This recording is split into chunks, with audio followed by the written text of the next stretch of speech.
Another year full of paranormal experiences is drawing to a close, meaning that another one is about to begin. To those of you who have shared your stories with us, I thank you for having trusted me with your extraordinary and often deeply personal experiences. I narrate these accounts because I want to document experiences that may otherwise become lost, simply because they do not fit with our everyday reality. It is important that we preserve what we do not understand. As such, I cannot wait to read and narrate more of your inexplicable experiences in 2020. However, before that, let us look back on the year that has passed and revisit those real paranormal stories that you have shared in the past 12 months. And if you want to experience my very own paranormal journey, this weekend I will be giving a 50% off New Year's discount for my documentary In Search of the Dead. To get this exclusive discount, make sure you are subscribed to my newsletter on paranormalscholar.com. In Search of the Dead is a 2-hour-long documentary in which I embark upon a journey of discovery in search of proof of life after death, interviewing renowned academics and experts, and shadowing experienced ghost hunters and paranormal investigators. Simply click the card on screen now or use the link in the description to sign up to my newsletter and get 50% off the download price of my documentary this weekend.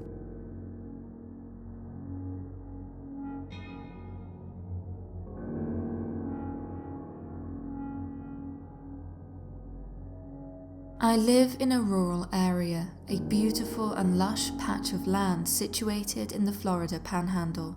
I've always had an interest in the paranormal, but have never really put much thought into the idea that I would be wrapped up in the middle of an occurrence like this. I head into work around 4 p.m. and come home at midnight, and never tend to come home early unless it's unavoidable.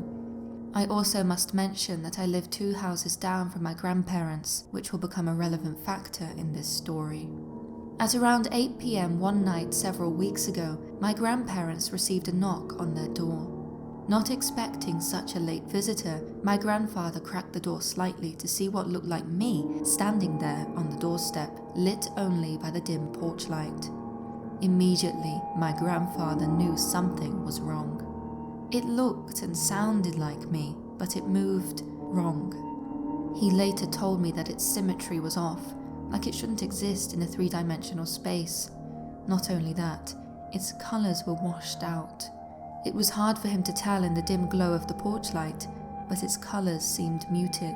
It had my blonde hair and skin complexion, but it seemed faded somehow, like turning the saturation down on a photograph. As my grandfather looked at it, peering round from behind the door, he noticed that its eyes never once focused on him or anything in particular. Not sure how to respond, he stared at what looked like me for a long moment.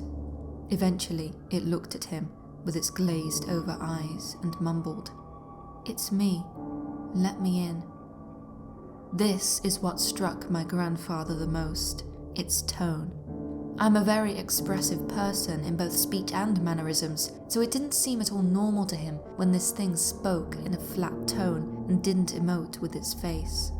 When my grandfather didn't respond, it repeated itself. Growing increasingly anxious, my grandfather leaned into the house and asked my grandmother to come over and help him deal with the situation. On her way to the door, my grandmother passed the kitchen window overlooking the next few houses and noticed that my car was not in my driveway. She knew then that I, the real one, was still at work. Not bothering to give a proper response, she hastily pushed the door closed and locked it, much to my grandfather's surprise. After explaining the situation to him, my terrified grandparents sat in their kitchen, lights on, for the next few hours, too scared to go to bed. For around 45 minutes, they would occasionally hear a light tapping at the door and a muffled, "It's me, let me in." In the days afterwards, when my grandparents told me their story, I was shocked. My grandparents are not people to fabricate stories or up until now even believe in the paranormal. Because of this, I wholeheartedly believed them when they relayed their story to me. They explained to me that they didn't quite know what to expect if they let it in, but gut instinct told them it couldn't be anything good. It, however, the thing that looked like me, was insistent on wanting to get inside, so it clearly had an idea of what it wanted to do. When I asked my grandmother why she thought it wanted to come inside, she somewhat sheepishly admitted that she thought it may have wanted to kill them. As for me, I believe it was a Fleshgait. To my understanding, Fleshgaits are creatures similar to skinwalkers, but instead of animals, they tend to favour imitating humans.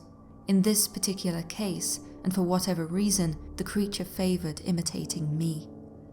I am only glad that my grandparents refused to let it in.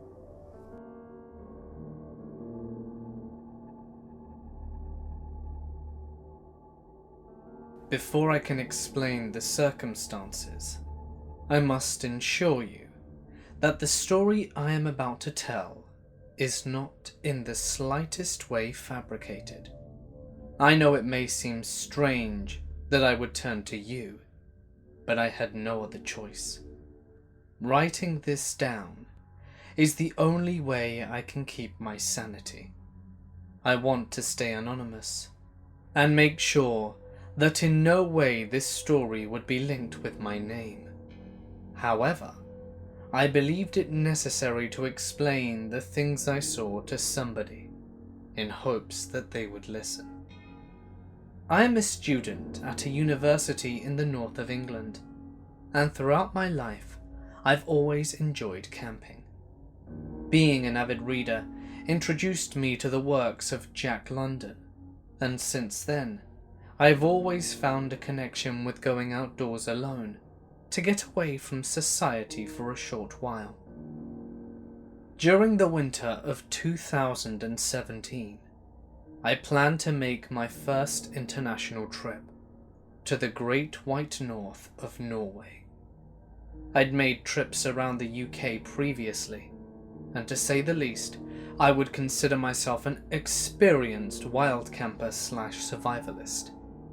After leaving university for Christmas, I decided to spend the majority of December in a Norwegian national park known as Hardangervidda. I had planned the trip many months before, and I had saved up enough for flights and all the equipment necessary for a winter camp. The first 3 days, the temperature was below freezing, and the weather was bad, and it did not seem to be about to change anytime soon. Nonetheless, I continued on with my trip, and headed further east towards a lake called Nordmundslagen. En route to said lake, rain started to fall heavily on my position, so I was forced to retire to a small forest area at the base of a nearby mountain. Night and day are seldom opposites when you're so close to the Arctic Circle. So in turn, darkness and rain engulfed the valley. I made up camp quickly and started a fire to keep warm. I donned some warmer clothes and set my wet ones to dry before the next day of travel. As the night passed on, I ate some warm food and began to read in fashion with all of the camping trips I go on. No other human would be around for at least a 20-mile radius, so solitude was mine for however briefly. I never feared the dark. I've never feared being alone. I've never been scared of monsters, ghosts, demons, or anything otherwise, for those things didn't exist in my mind at this point. But what happened next will exist in my mind until I die. I sat there beside the fire reading. I heard movement come from the darkness. If you've had a fire going at night, you'll know that you have limited vision after staring into the flames for so long. I knew this land didn't have the safe luxuries of home, so I instantly got up and went for my Bowie knife. I stood there, knife in hand, staring into the pitch black, thinking of all the animals it could be. big or small. In that moment, I heard a noise much different to that of a snapping of a branch or moving of feet. It was a somber, deep groaning sound, with a hint of rumbling laughter, but not human laughter. Instead, it sounded like the laughter of a big chimpanzee or a gorilla. A constant inhaling and exhaling of air. No words can describe how I felt at this moment. Fear ripped through me, and I could only wait, staring into the darkness. Then, in a suddenness, like that of a power cut in your house at night, the noise stopped, and all that remained was the dripping sound of rain coming from the forest canopy. After this, my instincts kicked in, almost like I ignored what I had just heard, and decided to focus on securing myself and the camp. I heaved my belongings into a tree and pulled my hammock up away from the ground and higher up the tree. I fed the fire enough to keep it roaring for a few hours. Then I started to drink more and more water, so that I could urinate as much as possible, and in doing so turn away any animals. With that, I felt better again. Foolishly, I ignored the idea of what I heard, and put it down to fatigue or some small animal. After all, I couldn't exactly break camp and leave, because of how far away I was from any town. Therefore, my brain put the thing I heard to the back of my consciousness, to give me a chance of sleeping peacefully. And that I did, for a few hours at least. I fed the fire and listened to the forest, but no sounds came. Whatever animal I had heard was now gone, or so I hoped. I dropped off to sleep in the hammock at around 12:30. I awoke in blackness. The fire was down to embers, and complete darkness surrounded me. I checked my watch. 2:30 a.m. Why I awoke, I do not know. A feeling, perhaps. A sense of impending calamity. Whatever it was, I am glad for it. For as my eyes adjusted to the dark, I saw something that would drive anyone to madness. I cannot begin to explain what it was. The mere memory of it has me looking over my shoulders even now. At a tree behind the campfire, a pair of deep orange eyes peered at me through the darkness. I wasn't sure that I was dreaming, but when the eyes stepped out towards my failing fire, I knew I wasn't.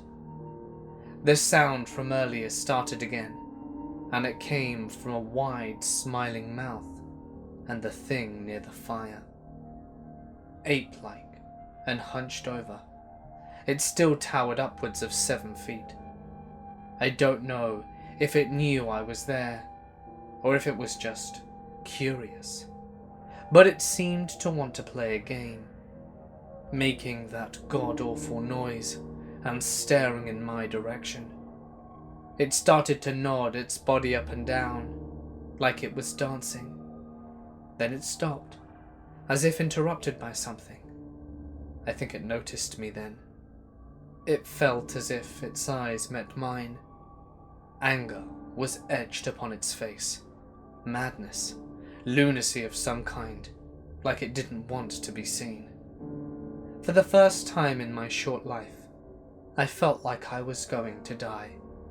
Like this thing was going to kill me with ease, and leave my body to be washed over by January frost. But it didn't. It simply walked backwards into the darkness, eyes fixed on me. What happened next is a fainter memory as being born. I remember breaking camp and heading off straight away, resting when I could but mostly heading onwards, determined to get back to town so that I could get a taxi to the airport and return home. Upon arriving home, I wasn't the same. Christmas was strange. My family asked me what was wrong, but I couldn't say. I didn't have photos to share, only my recollections. Since I returned home, I've done nothing but research this thing, and apparently there are other stories like mine. There are similarities between my experience and those with something people call a skunk ape. Whatever this creature might have been, I haven't slept well for a long time, and I dare not walk the wilds, not even in my homeland. The terrible sound of the thing breathing and laughing in the darkness has given me nightmares. I'm not sure if you'll believe me, or if you even do believe in anomalies like this, but all I can say is everything that I have told you is true.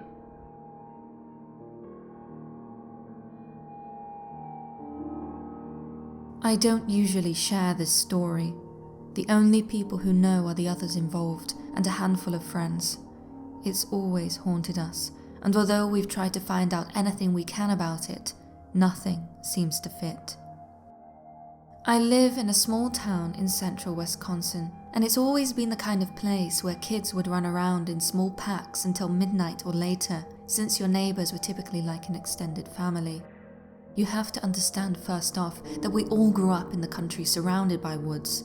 We knew the land, and we knew the wildlife of that area, and what we saw was no animal. Like I said, it wasn't uncommon for kids to stay out late until even 2 or 3 in the morning around my home. It was about that late, and 6 of us, including myself, were still playing ghosts in the graveyard. I don't want to use their real names, since I've drifted apart from a few of them since the incident, so I've changed the names of those involved. We were playing in the woodlot behind Sam and David's house, and if you're unfamiliar with the game, you simply hide, then try to reach a safe point without being tagged. I'm a dark-skinned girl with crazy brown hair, so it was always easy for me to hide in the underbrush of the forest since I blended in well. I went over by the fence near the neighbour's property line and hid in the small ditch by the posts. It was pretty isolated, but I could still hear Sam trying to find people in the distance. I had been lying there for a good 10 to 15 minutes when I heard the crunch of footsteps a few feet away from me. It was strange since I was listening carefully for Sam, and I hadn't heard anyone walking anywhere around me before that moment. I figured someone might have been up a tree and jumped down, but when I looked up it wasn't anyone. Instead, there were these 2 humanoid beings, way taller than any person I'd ever met. They had to be around 8 feet, since their heads reached almost past the lower boughs of the pines. They had white faces with lips but no nose, and their eyes were just dark, like holes without lids. What scared me more was that it was clearly not a mask or paint, since the white was nearly iridescent and there wasn't any plastic shine. Instead of clothing, they just had these black, cloak-like masses. It didn't look like cloth. It just sort of coated around their faces and came down to the ground. Even more frightening than their appearance was the fact that they made no sounds, aside from some rustling in the underbrush when they first appeared.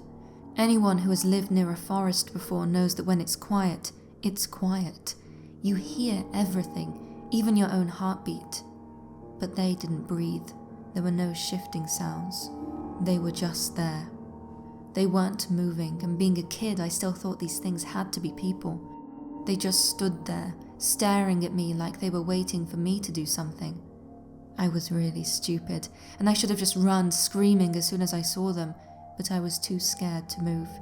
I remember it vividly, and I got up the courage and said, "Hello?" questioningly. When that got no response, I repeated myself more timidly.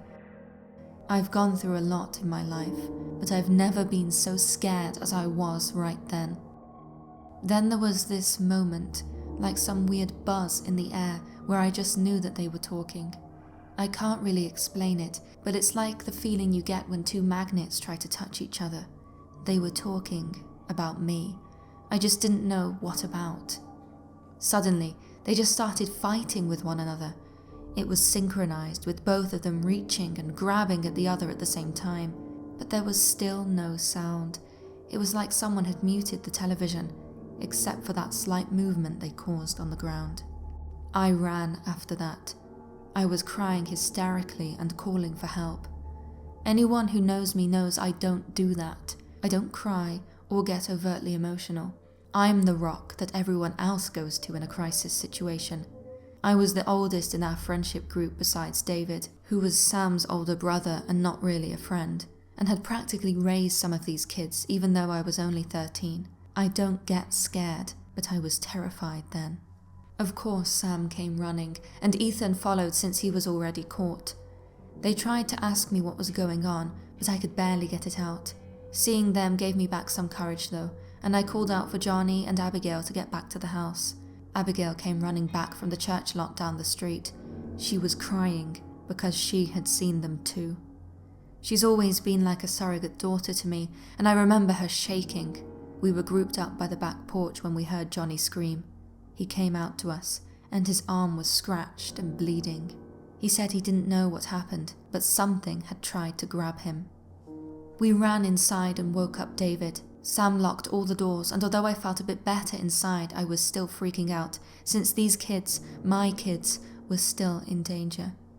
Of course, David and Ethan weren't all that quick to believe us. David because he was skeptical, and Ethan because he was scared.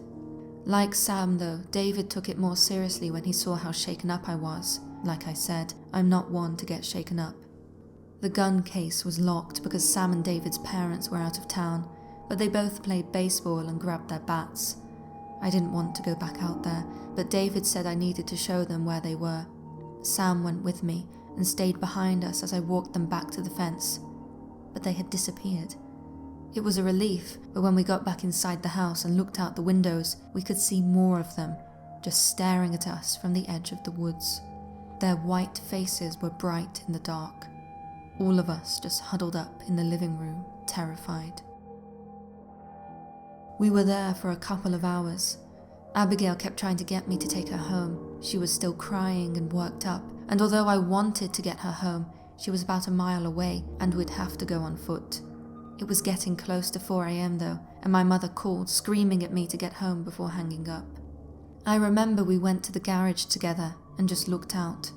We didn't see them, but none of us were certain that meant that they weren't there. Ethan and Johnny were the closest besides me. They both ran, and I could see Johnny make it to his driveway in the distance. It was lighter out, and I had somewhat recovered. I told Sam to go back inside and made the executive decision to walk Abigail home. He didn't want to let us go, but I was older and felt responsible for him. He made me take his bat though. Abigail and I ended up running for a while, but I wasn't the fastest person to begin with, and she was exhausted. It still took us a good 20 minutes to get back to her apartment. We got there, and then I walked back alone without incident. I don't think we ever played in the woods again after that. Ethan moved away, David and Sam became jerks, so the only two I'm still close to are Johnny and Abigail. It took a while, and honestly I thought I had imagined the whole thing, but about a month later, I had Johnny and Abigail sleep over, and I brought it up. The night we had seen those things. They remembered it, and then Johnny showed me the scar on his arm, and Abigail told me they'd been in the small wood behind her house a couple of times since then, like they were keeping watch. I thought I was crazy, but then hearing them confirm everything kind of made me wish I was. I only saw them once or twice after that myself. Like Abigail's experience, it felt like they were keeping watch more than anything else. What's weird is what happened after this. I just felt more connected to everything around me. I thought ESP, ghosts and all of that stuff were just people being scared, sick or insane. But now that I had a taste of it for myself, it was like I couldn't go back. My sister went to see a psychic later on and dragged me with her. The woman we saw, and everyone I've met since then, always tells me I was touched by something and that I was special. Again, I thought it was nonsense, but I started doing fake fortunes at summer camp since I figured I could copy what they did. It wasn't even with tarot cards, just a regular deck of cards, or reading their hands. I would see images in my head, brush it off as imagination, but then when I described them to the people I was reading, they all seemed completely shocked and would tell me how it was true. This wasn't that horoscope stuff either, you know how you can say things that apply to anyone. No, I saw a boy in a blue jacket next to a red pickup truck crying on the ice, and the girl I was giving the reading to told me about how her little brother had broken his ankle. I would pick cards seemingly at random from the deck and make up some nonsense about how this meant there was a family conflict between this girl, a sibling, and some guy in a baseball cap, only for them to get mad and ask who told me about it. It freaked me out, and so I stopped until about 2 years ago, when I went to college and met my friend Christina, who was president of Pagan Forum and did her own divination. I remember telling her about the black and white people, as we ended up calling the tall things, and the weird stuff that had happened afterwards. She helped me figure out how to use my abilities, and I've been helping people ever since. I've got stronger, and now that I have experience, I can tell that when I read a person, it's that same magnetic sensation as those things had when they were talking about me. I can't say for sure, and I know this whole thing is really hard to believe, but I think whatever came after us that night left something behind.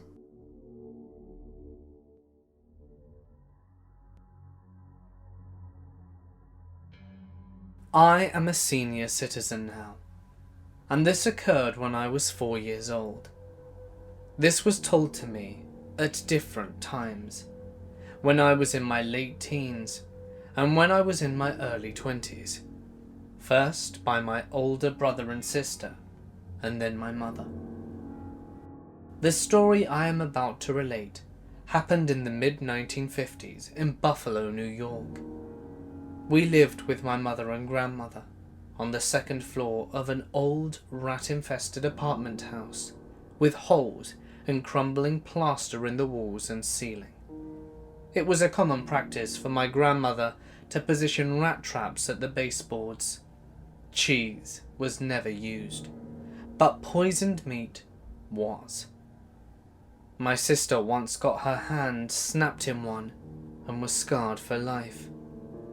My grandfather's brother and his family lived across the hall from us. It was accepted that strange things would happen in that house that freaked out the tenants on both floors. The neighborhood itself was multicultural, with a wide variety of income levels and lots of businesses. The house is gone now, but it stood on a busy corner of Sycamore Street, a major thoroughfare that travelled east to west, and a side street I can't remember the name of. Imagine a time when small business owners still used horse-drawn wagons and visited their customers door to door. Like when the Iceman would deliver for your icebox, using huge ice tongs, and protected his back with a thick layer of burlap. The scissor man would stop by with his grinding wheel and waited for the housewives to bring out their utensils to sharpen knives and whatever else needed treatment. Motorcyclists rode around carrying huge saddlebags with silver accents on their vehicles. The milkman, in his distinctive truck, delivered glass bottles filled with milk or cream straight from the dairy. Across the side street and down the block was the local playground, complete with sandbox, slide, swings, and a self-propelled carousel that you would have to run while holding onto, and then jump onto seesaws and a maypole. The neighborhood children all took advantage of any warm weather or day off school to gather there and play. My brother and sister were always allowed to go to the playground whenever conditions were right. But being so young, at 3 or 4, I always had to wait until my siblings happened to be in the mood to take me there. I often overheard them and their friends talking, and sometimes I heard them relating spooky stories to each other. Whether these were real or made up, I couldn't know. They had really good storytelling skills. My brother and sister also told stories to me at home, and I never knew if I should believe them or not. So years later, when they told me this story, I didn't know what to think until my mum told me the same thing a few years later. One spring afternoon, we 3 were in our room for nap time. Mum was in the living room at the front of the apartment. Our room was in the back. The bedroom was large enough to hold a full bed, a bunk bed, a chest of drawers for our clothes, a dresser, and a couple of full toy boxes. My siblings couldn't sleep and played between the top bunk and the full bed across the room. I was asleep on the bottom bunk. They described being distracted by what they thought was smoke pushing down from the large hole in the ceiling. The smoke flowed down to the floor and became a column until it finally formed a female shape and became a woman, who my siblings said looked like a witch. They said she wore long dark robes and had a hunched back. As they watched, this woman skulked over to my bed and knelt down at my head, watching me and totally ignoring them. According to their descriptions, she had a hooked nose and her chin jutted up and out towards her nose, and she had warts. Her hair was thin and loose and hung past her shoulders, and they said that they could even see her scalp. Her long bony fingers reached out for me as my brother and sister watched in horror. She ignored them as they shouted at her to leave me alone and not to touch me. They became frantic. They called for Mum to come and help and make this woman stop. Their shouts and cries got so loud that my mother finally came to the back and was about to get angry at them for playing and being loud when she stopped short just inside the door. She told me years later that my siblings looked terrified. They were pointing at me, at the ceiling, and gripping their beds, and very near tears. They told her that just as she got to the doorway, the smoke withdrew and sucked backwards up into the ceiling, leaving no trace but the smell of something having been burnt, which my mum too could smell. I never woke up, sleeping through the entire incident. Afterwards, I put an illustration of this in my colouring book, along with other occurrences from my and my family's past experiences in that building. I am now in my 60s and will never forget what they said happened to me so many years ago.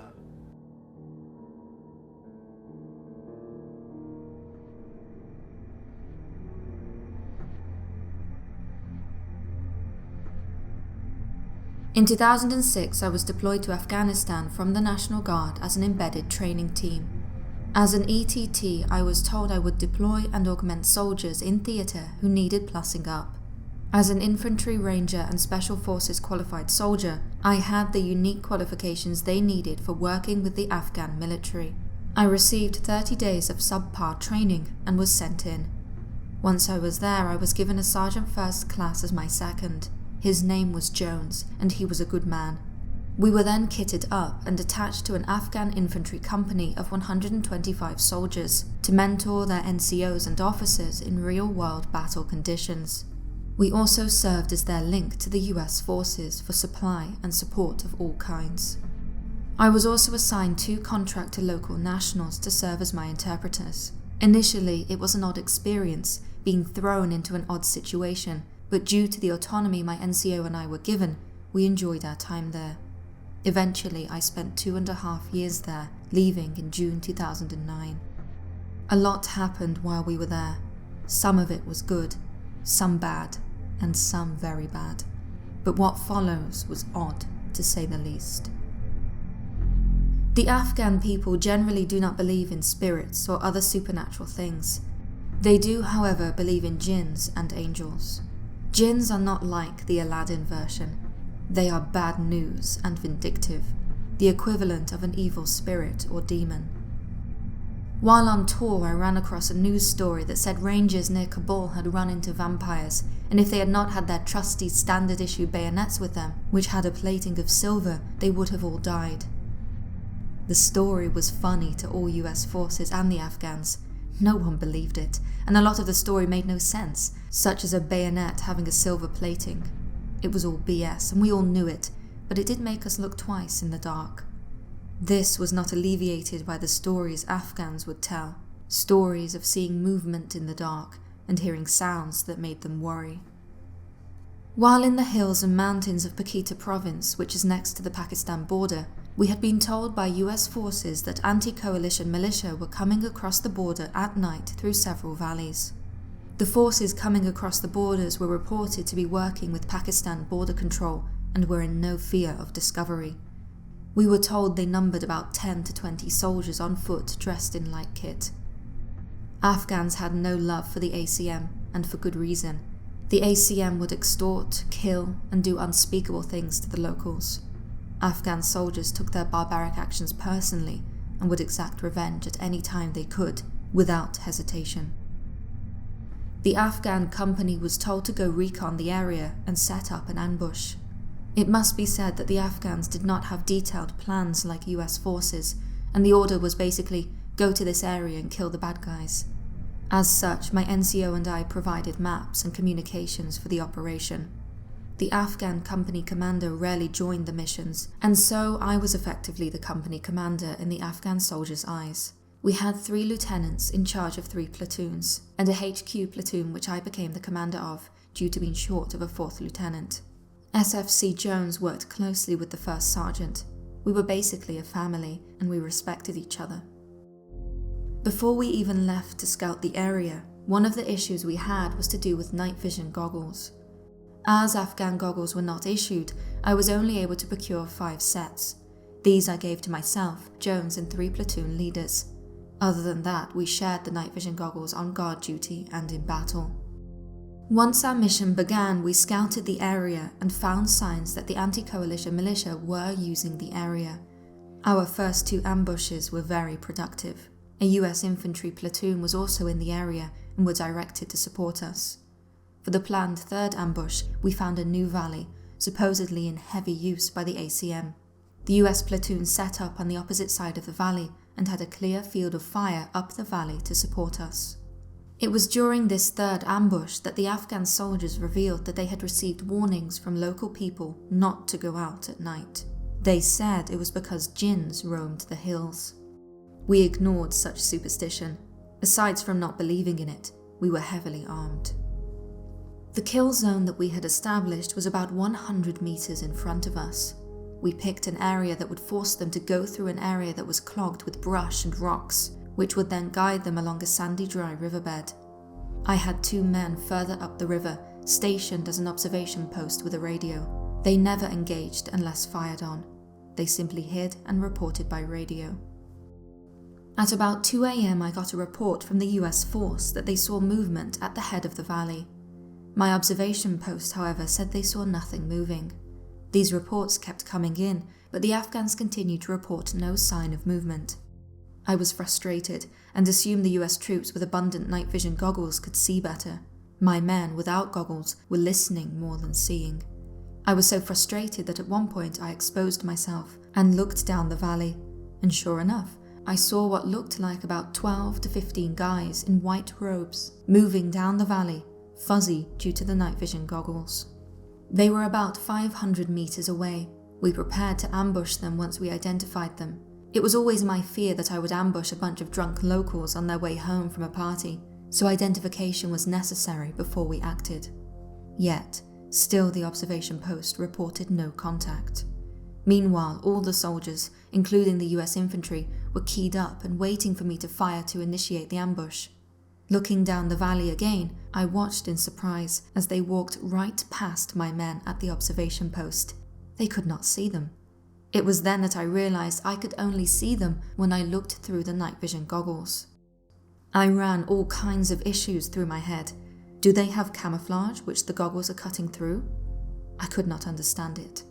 They continued to head in our direction, entering the kill zone. The Afghan lieutenants were chomping at the bit to fire, yet I still could not identify. I tried to adjust my night vision goggles. SFC Jones was also having trouble identifying them.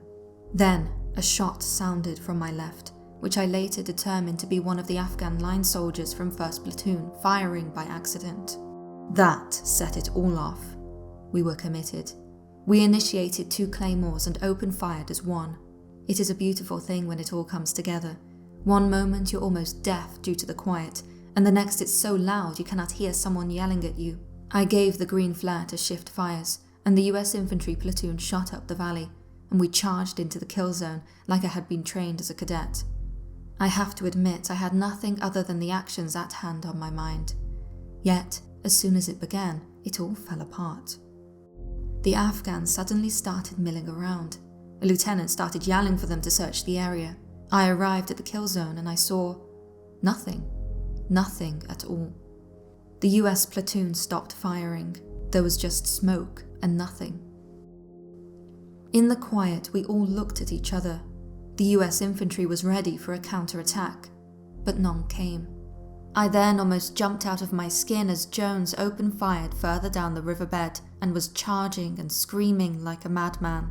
I followed him at a sprint, confused. It was then that I saw what he was chasing. It was one of the anti-coalition military, walking slowly away. I too began to fire, but as I and Jones got closer, we stopped. The figure we had been firing at had no distinct shape and was not walking at all. It was floating about 2 inches off the ground. It was approximately the shape and size of a person, with black bands flowing through its milky white-green body. I assume it was white, but due to the night vision goggles, who knows? Jones and I watched it as it continued on its way. It proceeded to float through a large boulder, simply continuing onwards. The thing that the Afghans later called a Djinn paid us no attention and floated down the valley until we lost sight of it. I think I saw others ahead of it, but I was not sure. Eventually I gave the pull-out order on my radio. We all pulled out and prepared for a counterattack that never came. Afterwards, Jones never spoke of what we saw again and would look at you as if you were crazy if you mentioned it. Some hours later, I was talking to the US infantry platoon leader, trying to figure out what had happened. He flatly said he saw nothing and his unit only fired because we fired. He clearly did not believe that and was obviously covering his tail, so I changed tact and talked to him hypothetically. He told me, hypothetically, that he saw white blobs moving in a file formation, which never stopped moving or slowed down from when we opened fire to when we stopped shooting. He, hypothetically, did not charge down into them and found nothing either. After interviewing all the Afghan company and talking to the lieutenants, it came down to this. We saw somewhere from 10 to 12 silhouettes floating down the valley. When the ambush was initiated and we started firing, the Djinns never paid any attention to us or even slowed down. About a week later, still confused by the incident, I talked to a USGS geologist who worked at one of the bases nearby and hypothetically asked him if he had an explanation for what happened. He suggested that the valley we were in had heavy iron and possibly magnetite veins in them, and what we may have seen was an electromagnetic ball of energy floating down the valley due to weather conditions, which were dry and hot. He stated it may have been something like a weak ball of lightning, and the only reason we could see it was due to the night vision goggles. He gave an example of how helicopter blades look normal to the naked eye while moving, but if you look at them through night vision goggles, you see all the static electricity on them. Regardless of his given explanation, the geologist seemed skeptical. As for the others who knew of the story, one of my interpreters quite soon afterwards told me that we were cursed. I reported that we conducted a live fire exercise for the locals to see after finding nothing, and allowed the US platoon leader to blame me for the wasted ammo. Later, I reported my US ETT commander what really happened. He simply said it was a nice story, one to never repeat again. He told me he had seen others go down for less, and implied that he himself had seen and heard much weirder things happen. I never did report the truth, and I still have no idea what the things I called Djinns were. They clearly had a human shape to them, and were not electromagnetic balls of energy.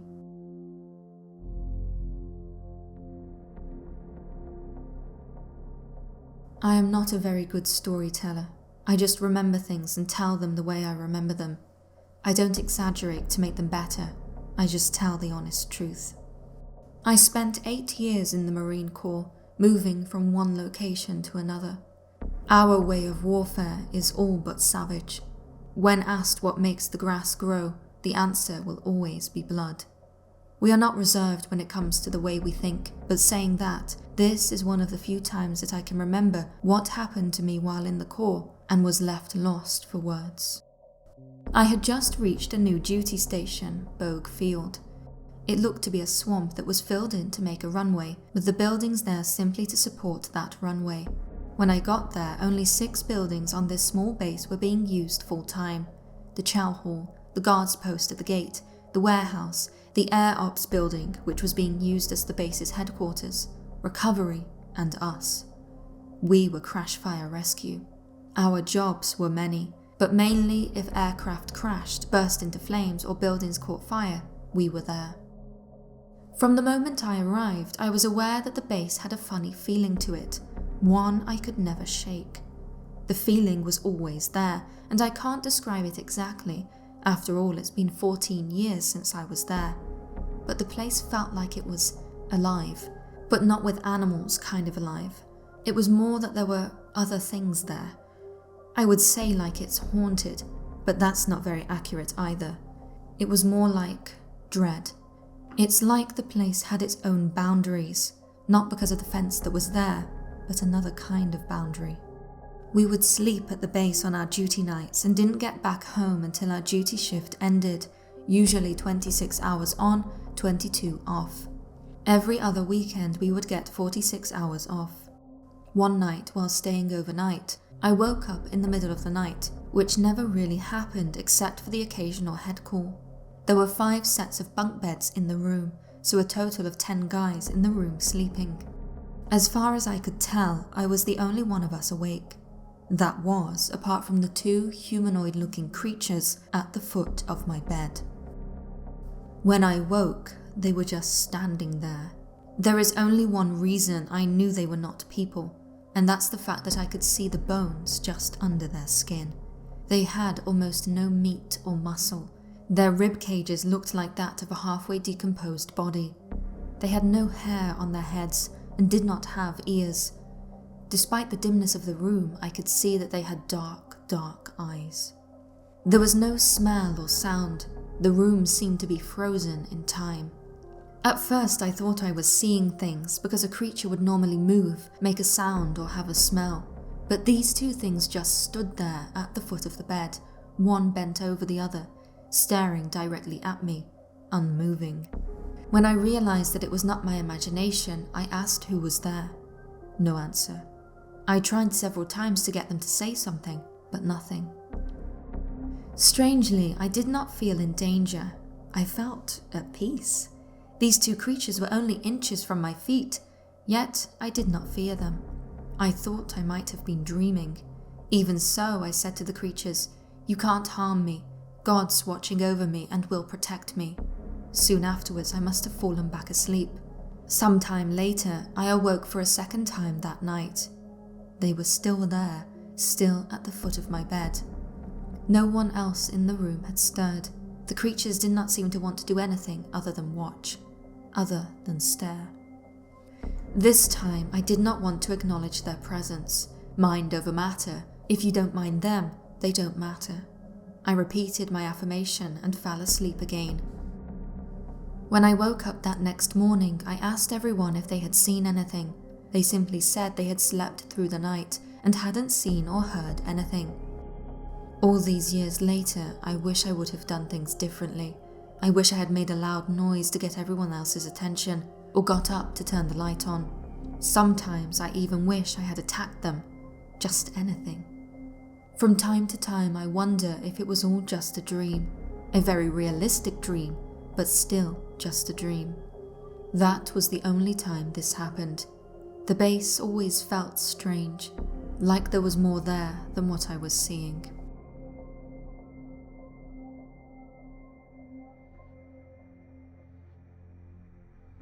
When I was deployed to the Middle East, my friend and I would listen to videos about the paranormal and debate on whether or not we believed that they were real. My interest, in part, came from the fact that I, like so many others who have shared their stories, have experienced something that I too cannot explain. At my home station in northern Florida, I believe there is a ghost in the building I work in.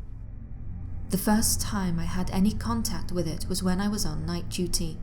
I was on duty alone, so everything was quiet. Despite being so alone, I heard footsteps echoing across the room, as though someone was wearing combat boots and was walking across the tiles. At first, I thought little of it, yet later that night, I could have sworn I saw someone wearing battle dress uniform walking down the hall out the corner of my eye. It was a man, about 6 feet tall. The odd thing is that battle dress uniforms were phased out of service several years ago. No one at the base should have been wearing them. Not only that, I am sure that I could see the paintings on the wall through the figure's body as it walked by. The next morning, when my relief arrived, a technical sergeant suggested I talk to an airman in airfield management. At first, I didn't understand his meaning, but when I talked to him as suggested, his eyes got big and he exclaimed, "You've seen him too." The airman went on to tell me that he has also seen the man walking across the lobby and heard the footsteps as he goes across the tile.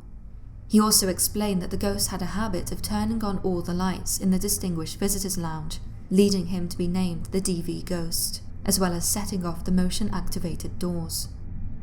A few weeks later, I went in at 3 a.m. to relieve the mid-shift.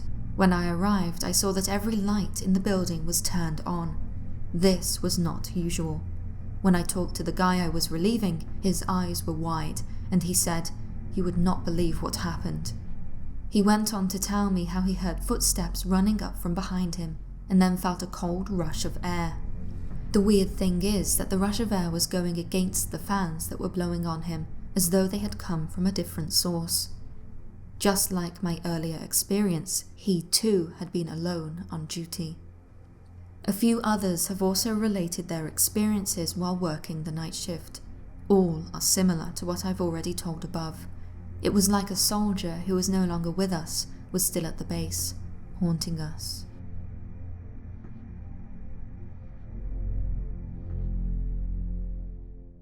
I am a Marine Corps veteran who completed 2 deployments to Iraq in 2006 and 2007-08. In 2006, I served with 1st Battalion 7th Marines, and as I was arriving at my unit, they were just returning from a deployment to Al-Kham, Iraq, a town which was an entry point for foreign fighters into Iraq, and therefore of great strategic importance. It was in the aftermath of their deployment that senior Marines told me stories of a train station they had guarded. Their stories were strange, but they were always the same, no matter who told them. Marines would be on Post 1, and Post 2 and 3 would sometimes report seeing an MAM, a military-aged man, walking on and around Post 1. This was always how it started, posts calling into Post 1 to report an unidentified male figure. After the report was made, the Marines on guard duty at Post 1 would walk around the post, only to report that it was clear and nothing was there. The only thing was that as Post 1 was roving the post, the other 2 posts could still see the MAM walking around. Those who saw the figure described him as appearing to be a local man wearing a white man dress. Strangely, he could only be seen through thermal imaging. When the Marines would try and use their night vision, the figure would not be visible. One night, one of my senior Marines was on Post 1 when, as had become somewhat usual by now, Post 3 started to radio in that the MAM was standing in front of Post 1. As my senior Marine described it, he looked through the thermals to see a man staring straight up at him. The post was about 15 feet off the ground. The senior Marine yelled out to the man and immediately radioed into the main command post that there was a breach in the wire. He told me that he then looked out through the thermals again, just in time to see the man open his mouth and let out a scream. At that exact moment, 2 sandbags flew off the post. When he looked back, the man was gone. On my next deployment, my unit was sent to the exact same train station again. It is almost unheard of for a unit to deploy to the same area twice. When we arrived and started guard rotation, the stories started to flow in again. Only this time, they were different. The figure was reported to be the ghost of a fallen Marine who would roam from post to post. Everyone who saw him stated he was in full flak and Kevlar, and he gave them a feeling of comfort. It was almost as if he were there on constant guard, making sure all the Marines on post were okay. Many people saw this Marine, and it was known all throughout the higher-ups. On my second deployment to Iraq, I experienced for myself something utterly inexplicable and strange. If I had not observed it with my own eyes, I would not believe it. Without a doubt, it is more out there than any of the reports about the haunted train station. I was in a place called Baghdadi, not to be confused with Baghdad. It all began with reports coming from local people about a large unknown animal close to the Euphrates River. It had eaten livestock and had even mauled some of the locals, including small children. From the description the locals gave, it at first sounded like a large cat. Yet it was also described as having wings, a winged leopard-like animal that breathed fire. For a while it was a joke, and someone even put a sketch of the beast in command post. Obviously we did not believe the animal flew or breathed fire, but there was clearly something out there attacking children and livestock. I was convinced that it was some large cat, and I was determined to hunt for it while out on security patrols. I had the luxury of being a vehicle commander in an up-armoured gun truck, so I was able to cover a lot for our area of operations. I hoped that this would mean I would run into this animal. One night, my hope turned into reality. But when it happened, it was no large cat I saw. We were on a late night security patrol down by the river. As we were rounding a bend in the road, I noticed a large white animal just off the left side of the road. Immediately I told the driver to slow down and veer off to the right, in case the animal was dead and had an IED inside of it. As we began to move the truck to the opposite side of the road, the animal stood up on all four legs and darted out into the road in front of my truck. I could see it clearly now, as it was only a few feet in front of my truck and the headlights illuminated it. We were running our headlights that night as opposed to night vision goggles, so I got a great look at this animal. The beast looked like a dog, but it was absolutely massive. It had a huge hump on its back that reached well over the hood of my gun truck and was nearly longer than my truck was wide. It was all white with black stripes coming down from its spine and had a large bushy white curled tail. I didn't get a good look at the head, but it absolutely had something in its mouth, and that something had clothes on. We all assumed it was a child, but it was never confirmed. As it leapt in front of the truck, I yelled at my driver to punch it in an attempt to try and run the beast over, but our truck didn't exactly go very fast. I then yelled to my gunner to shoot it, but by the time he caught glimpse of it, it was gone. As we were the last vehicle in the convoy, there were no other trucks to shoot at the thing. After that patrol, I made a formal report, along with my driver and dismount, who witnessed it as well. We agreed it was huge and unlike anything we had ever seen. I told my sniper buddy about it, and his eyes got really large, and then he proceeded to tell me that on hide missions they too would see these large beasts roving around, only in packs of 4 to 6. We made contact with the beast 3 more times on that deployment, but sadly I was never able to kill it. We dubbed it the Beast of Baghdadi.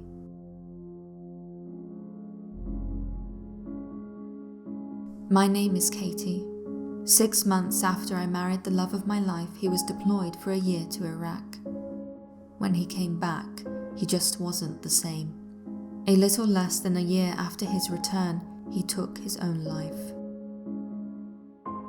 After David's death, as well as suffering tremendous grief, I was angry. How could I not be? He had left me all alone. How was I supposed to deal with this? Yet, since his passing, there have been a few weird incidents that happened, not to me, but to others, which has made me question whether or not he truly has left me alone. One day my aunt was over at my house cleaning and packing. When the day ended, she was in bed on her laptop. Out of the corner of her eye, she saw something. She told me that when she looked, she saw my husband, looking at her, peeking over the side of the bed as if trying to scare her, all in good fun, which is completely something that he would do. On another occasion, my mother told me that she too had encountered David. She had been in the kitchen at my house helping to pack up dishes when she heard his voice. He simply said, "Hey Mama Karen." All of the cleaning and packing had been in preparation for a move. I ended up moving next door to a friend of my mom's called Beth. A week after I moved in, I was talking about David to her and decided to show her a photograph of him since she had never met him. When I showed her the picture, she went white as a sheet. She told me that some weeks ago, a month before I moved next door, she had dreamt about David.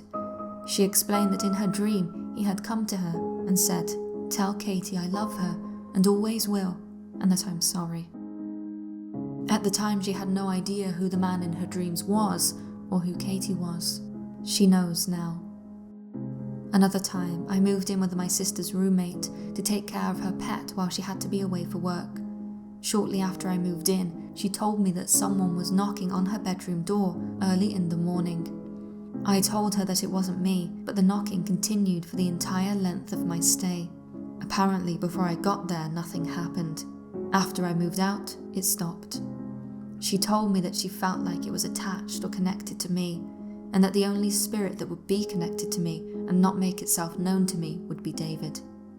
I am still dealing with my anger, and I still haven't told David he can show me he's here. My friends and family, though, believe that he is always around me.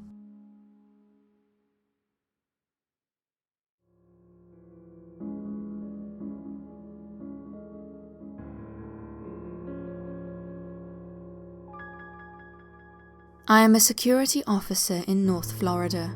My job requires me to bounce between multiple properties throughout the night. Most of my properties are apartment complexes.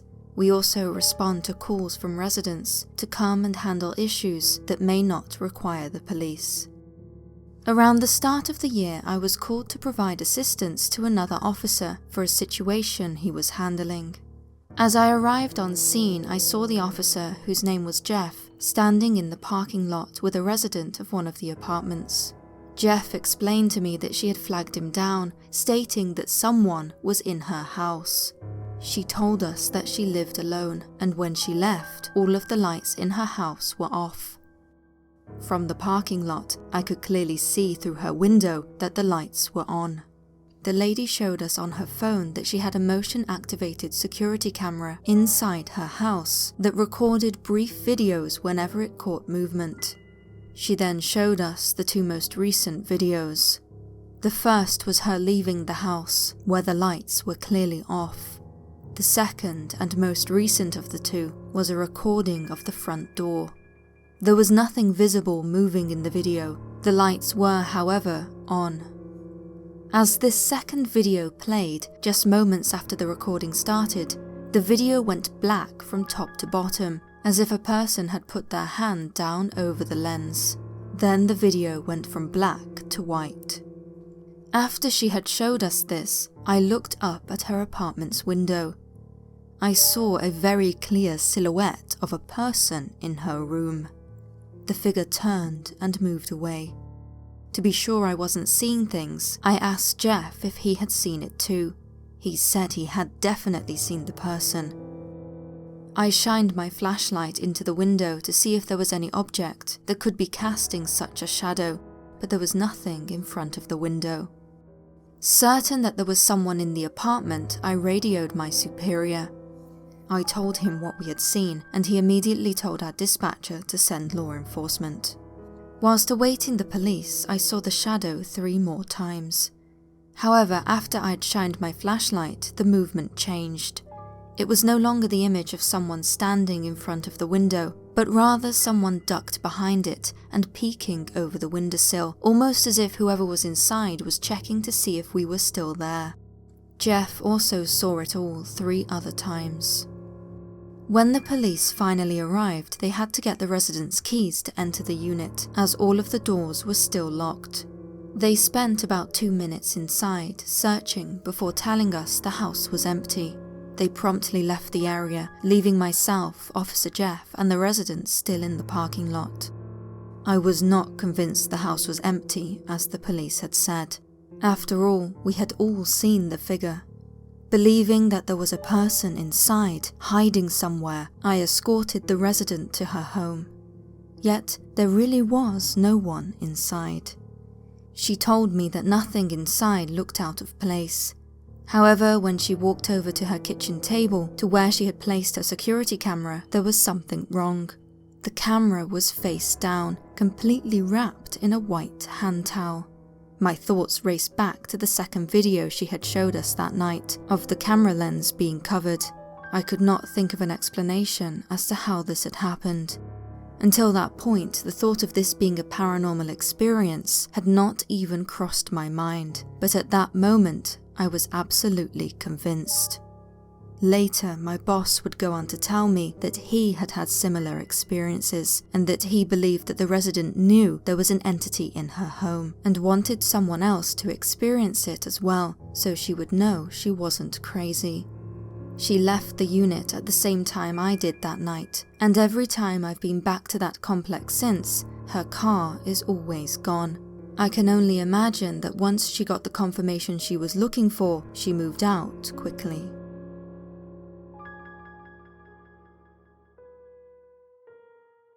I am a private night security patrolman. I am an atheist, but I am sensitive towards living creatures and plants. Whenever there are snakes or trapped animals at guard sites, my co-workers call on me to remove them. I have never been bitten, and sometimes I feel things as though I am sensitive to the creatures. I have never seen anything strange with my own eyes though, just with my mind. That is, until now. There is a mall plaza which I check. It was there that I observed a strange anomaly. This place has a rough history, and is one place I am always at high alert due to its proximity to the Bay Area Rapid Transport Station, which at night is full of meth heads who try to sleep on the nearby property after the BART cops try to clear them off. Occasionally I get runaways who I turn into the police. On that night I entered the property as usual. I scanned my patrol point and drove to the areas where the hobos sleep and or get high. I felt there were no humans or animals, save for one woman, a new hobo on my beat. I came over and woke her up and talked to her, asking my typical questions, filling in an FI card. What is your name? Your age? Are you okay enough to walk? Do you need me to call someone for you? I noticed she had stopped answering and was looking behind me. I turned to see there was a child in a hoodie, hood drawn, staring at us from the other side of the property. I did not feel a human presence there. Nothing, just cold air. The woman asked if I could see him too. I said yes and asked her if she knew him. Her answer was strange, and to be honest, it disturbed me. She said yes, she knew him. He has followed me since I was a kid. I told her to shut up and sit there, thinking she was playing some game with my mind. Leaving her there, I went into my car and focused my dash camera towards the boy. My whole body fought against me approaching, but I did it anyway. As I got closer, the boy ran fast and I gave chase, yelling at him to stop. Now I'm training to become a police officer and can run 1.5 miles in 8 minutes 30 seconds. I'm athletic, but that boy ran fast. Getting ahead of me, he disappeared into an alleyway. There were no doors, no sewer entrances, and the walls were made of a smoothed plaster and bricks. No way out. There was no exit save the entrance, but he was gone all the same. After checking for him, I went back to the woman, and she was gone too. Later, when I reviewed my dash cam, there was nothing. Only the woman showed up, and me heading towards nothing. My boss laughed at me when I told him, and said I was just seeing things. He also said that when he was a cop, he saw things at night like that too, and told me to ignore it, saying they won't bother me. He then deleted the video and locked the FI card away. I don't know how to explain what happened that night. However, ever since, I have never seen hobos use that area at night again. A few weeks later, I was called to a guard site where an alarm went off. The guard had called me thinking there was an animal inside. We walked side by side throughout the abandoned factory site, checking doors, noticing they were all locked. I began doing animal calls to draw the creature out, telling the other guard to wait outside. I thought I felt the presence of a lone female bat, probably looking for food or for a shortcut to the nearby roost. I sat down and waited, humming to it. Usually trapped animals will leave if you give them a way out. So I opened a door nearest to the bat roost so it could escape and head home to fertile hunting grounds. However, it would not leave. Instead, I felt its energy change. I jumped up from where I was sitting and opened my eyes. In front of me, there was a dark, humanoid shadow figure staring at me. It avoided my flashlight, not letting me see it clearly. I was frozen. Fear boiled in my body and my fight instinct clicked. It was then that it charged me. The figure ran at me and I grabbed its shoulders, trying to wrestle it to the ground, but it was so cold that it hurt my hands. It took me down, but I managed to kick it off. It exited towards the bat roost, causing a large female bat and several males to come out, screaming with teeth bared in defense of their home. I followed it out to the train dock, the bats calming down after it was gone. When I returned to the other guard, he said that he had seen the shadow thing run through the fence and down the tracks. He thought it was a lesser cat, since we sometimes get cougars there. I wasn't so sure. Either way, it was gone. For now. The next night I came back again, this time because of a complaint of a dead animal smell. I found the bats all dead, ripped to shreds, but not eaten. I chose not to tell my boss or anyone what I thought. I knew this was no nighttime predator. They would not do that. Animals do not do that. We had the mess cleaned up, but every night after when I went there, I would feel a dark presence staring at me. It never follows, only stares. My co-workers don't like the site. It is cold, dark, damp, and sometimes it smells of corpses. Some people who used to work there have told me that there are ghosts there at night. When I worked there that night, I knew there were no animals inside, as when there are, they are usually very afraid, and as soon as a door is opened, will run out. Personally, I don't believe anything unexplained is paranormal.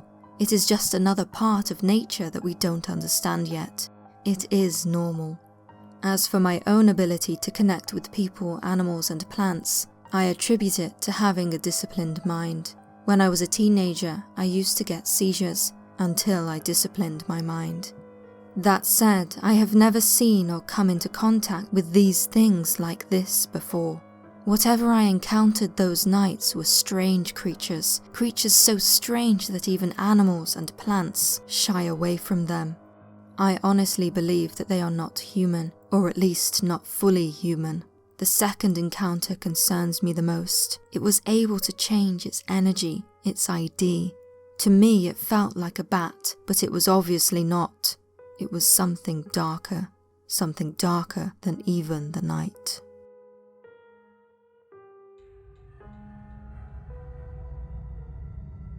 While studying for a master's degree at Northumbria University, I did some work as a security guard in order to pay for the fees. Being a security guard in the UK requires you obtain the necessary Security Industry Authority or SIA qualifications, which then enables you to work for security companies, many of which require that you work day or night. It was at night time that I experienced and heard others experience paranormal events. I once worked for a housing association that provided housing for kids between the ages of 16 and 25 who had nowhere else to go. This involved working during the night to make sure they were all safe and sound. The patrol typically involved me walking from the office along the corridors containing the flats belonging to the kids.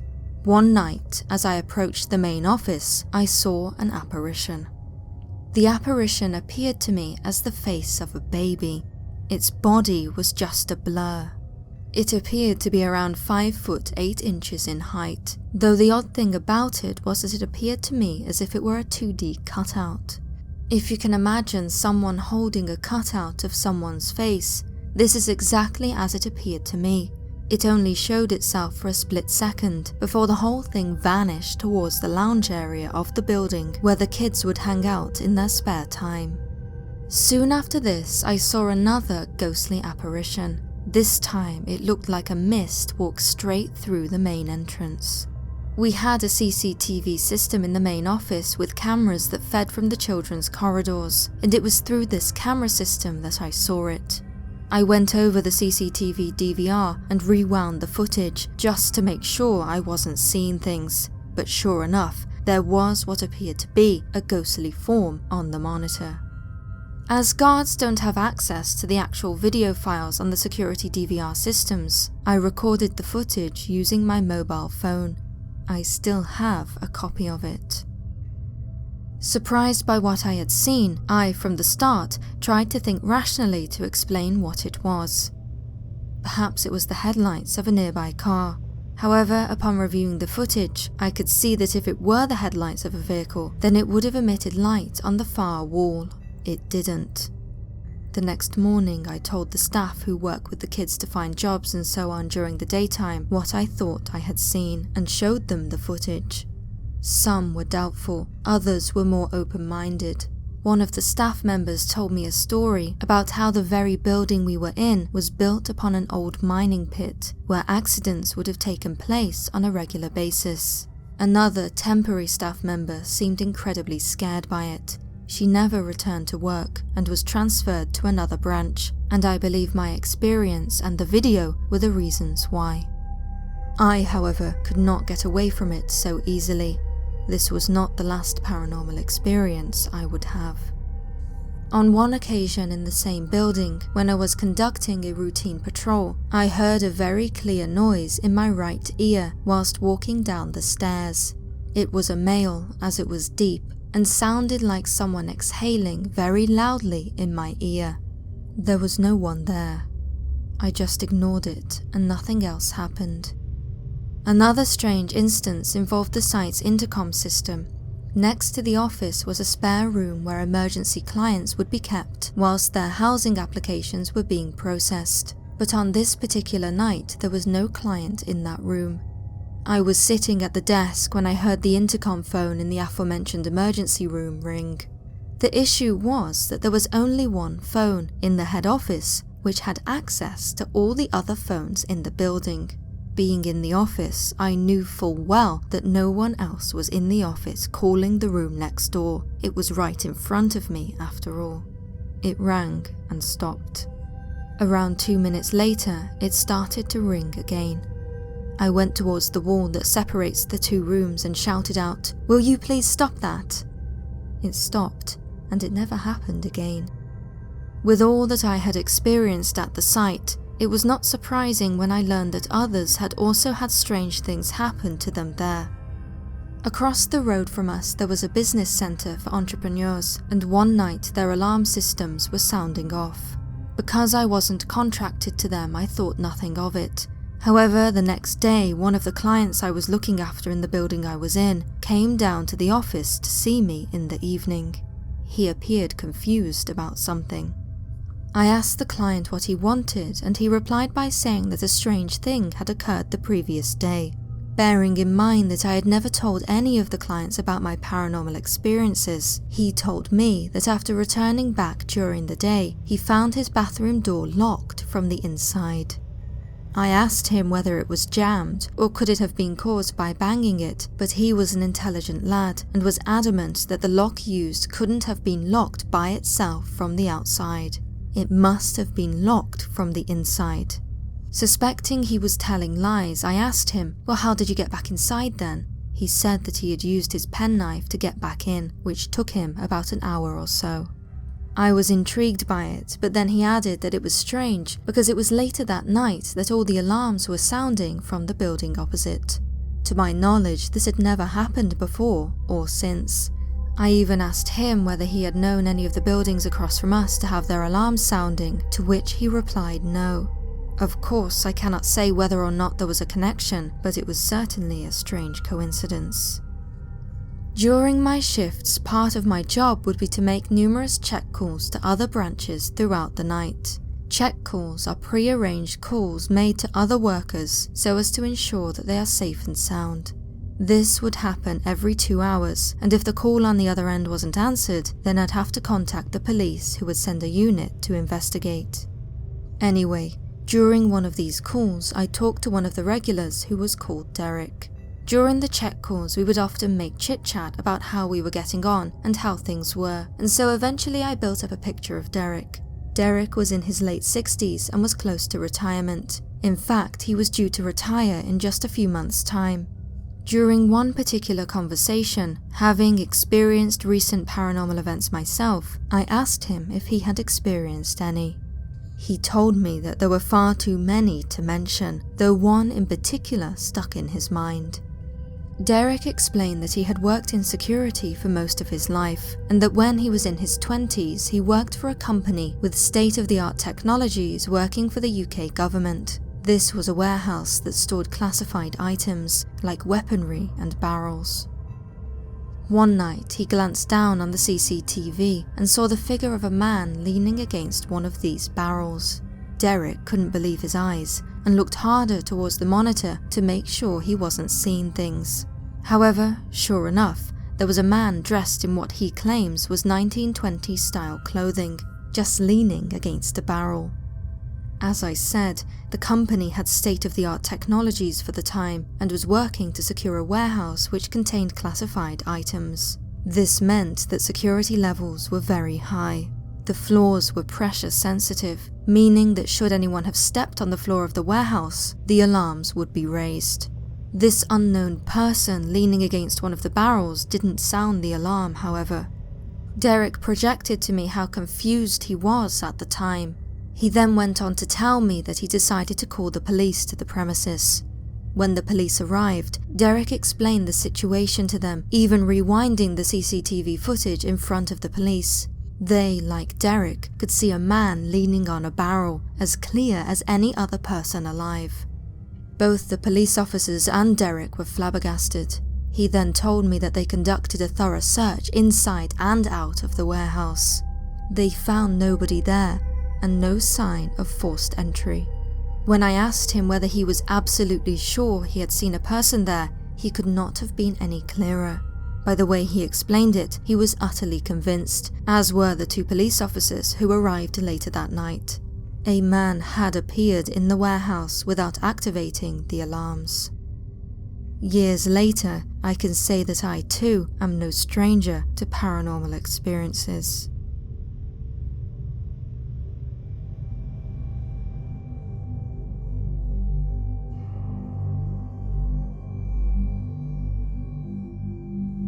I was umming and ahhing about whether or not to share my experience.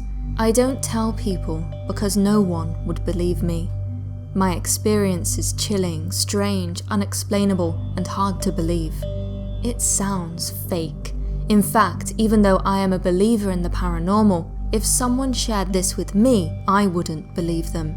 It is truly unusual. I was about 12 years old and living in New Zealand. I hadn't really had an unexplainable experience, besides hearing my mum call my name when she was never home. Yet, being a religious person, I believed in spirits and anything of the sort. My mother had many encounters with dark spirits, and growing up I was never scared of monsters. I was instead petrified of ever having an encounter with a ghost. My family thought I was afraid of the dark, but really I was terrified of what could be lurking in the dark. I was scared that I would have an experience because my mum had many. I was at a school camp. Even though I am an adventurous and outgoing girl, I hated camps. I hate being out of my comfort zone, and because I am quirky, I never really fit in. This was especially the case when I moved to a city and a very small school drenched in favoritism where everybody knew everybody. I stuck out like a sore thumb. It was for this reason that I was very alone at this camp, even though I was sharing a dorm with about 30 other girls. Our dorm was long and had metal bed frames along both walls. I hated this campsite. I hated the old bathroom we had to share with its long, mouldy mirror across the wall. Next to our dorm was a cabin, Billy Paul's cabin. It was rumoured to be haunted. I didn't believe in it though, as it was clearly a silly tale to share with students when they came to the camp. I can't exactly remember the story connected with the cabin, but it had a Maori aspect to it. Something about the river flowing through our camp and the cliffs behind us, and a dark curse on the green stone found by the river. There was also something about a man who went into a local cave and got his leg trapped under a falling boulder and then had to hack it off and drag himself over the hill to where the camp was now built upon. I later found out that the man who hacked his leg off was in fact a true story and that he survived his ordeal. Billy Paul's cabin was a single cabin, locked and now used for storage. From outside you could peer in through the windows and see a clock on the wall still ticking, an old frilly cot and other decades-old furniture. Kids tried to find out what had happened and why it was never used, but the staff never said anything. The cabin was in between the two main dorms, so I found this especially strange as such a cabin would normally be used by teachers to keep an eye on the students. During our stay, several kids claimed to have had experiences involving the cabin. One was a skeptic who tried to find an explanation for a man's laugh she had heard come from inside the cabin while playing a hide-and-seek game at night around the campsite. She said the laugh sounded evil. She found out that I was the closest person to her, but was still at least 15 meters away. I was there when she shared her story, but heard nothing. Some kids freaked out and claimed to have seen a black figure crawling along the cabin floor through the window. After trying to provoke whatever was in there, one single window had violently rattled, while the rest of the cabin was silent, under no influence of harsh winds. Of course, these could have all been false. It was a camp after all, and kids love mucking around trying to scare everyone. Maybe I would have believed that that was all it was, but then something happened next, which I truly could not explain. The evening came and girls were on their beds chatting and laughing while the last few girls finished up in the bathroom. I chatted with a group of girls in the beds around me until, all of a sudden, I heard crying right by my ears. It wasn't any crying, it was the sound of babies crying. Looking around the room, I noticed no one was crying or imitating. In fact, some girls fell silent with wide eyes. I knew I wasn't crazy. Other girls could hear it too. The crying got louder. It didn't come from outside. It sounded like it was right next to my head, filling my ears to the point where I had to grab my pillow and cover my head to drown out the sound. Other girls did the same, complaining about the noise. The strangest thing about this was that in the dorm there were girls who couldn't hear it. Many girls couldn't hear it. Those who couldn't hear it told us to stop scaring people and accused us of making it up. A lot of girls, like me, could hear the crying, and we tried to explain that we weren't lying as we shielded our ears from the sound. Some were freaking out. Some were laughing at us like we had planned a prank. How could these girls not hear it? Were they lying? Why weren't they wincing? It was, after all, painful to hear. At the start of camp, all devices had been confiscated, so it was not possible for someone to be playing the audio of babies crying loudly. And even then, that did not explain why only random girls could hear it. Such an explanation would have meant the creation of some sort of scheme involving 30 girls. I was part of no scheme. All I could focus on in that moment was the sound of the crying. As you can imagine, the dorm was in uproar, debating, yelling, arguing, accusing, all while girls buried themselves in their pillows. Some girls were trying not to cry. It was a hurricane of every emotion. The emotion that I had was pure confusion. How could they not hear it? Eventually, some female teachers came in to shut us all up. We tried to convince them of what happened. Obviously, they didn't believe us. Surprisingly though, no child was punished for planning what must have been considered a disruptive prank. No one was told off. We were simply hushed and told to forget all about it and go to bed. The next morning, I wanted to find an explanation. Me and some of the girls who had heard the crying went to a member of staff. I purposefully chose a young guy who I knew would tell me if anything was up. I was the one who asked him if any babies were on the premises. He looked at me like I was strange and assured me that we were the only group present. Our school was entirely alone at this campsite.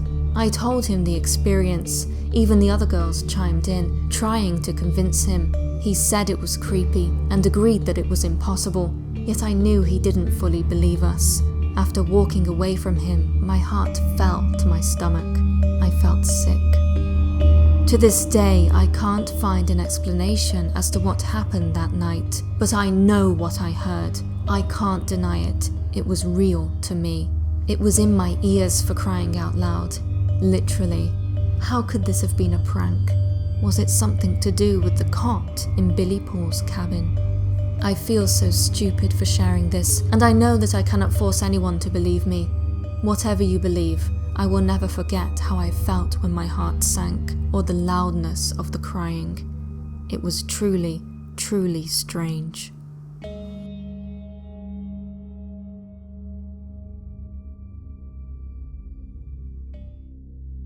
Nine years ago, I participated in a summer activities program at my secondary school.